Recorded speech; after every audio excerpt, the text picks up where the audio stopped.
Hello বন্ধুরা, দেখো আজকে অনেক দিন পর আমি আবার রেসিপি নিয়ে চলে এসেছি, মানে তোমাদের সাথে রেসিপি শেয়ার করার জন্য। আর প্রথমে দেখো থালা তুলে দেখিয়ে দিলাম, এটা হচ্ছে কুমড়ো ভাজা, পেঁয়াজ দিয়ে কুমড়ো ভাজা করেছি।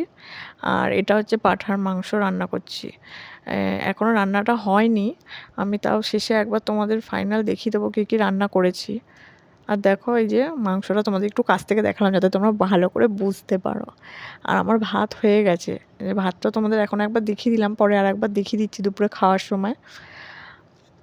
তো চলো টেবিলে দেখা হচ্ছে।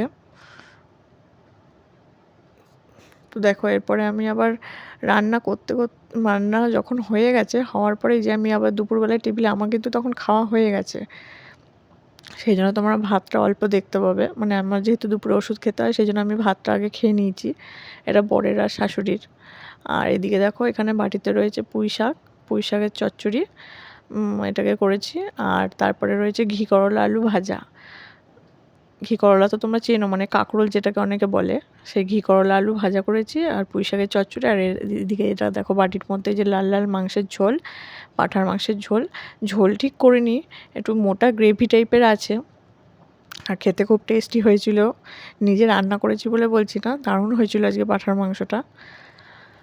তো চলো তোমরা দেখতে থাকো, আর ভালো লাগলে লাইক করো, কমেন্ট করো, শেয়ার করো। টাটা।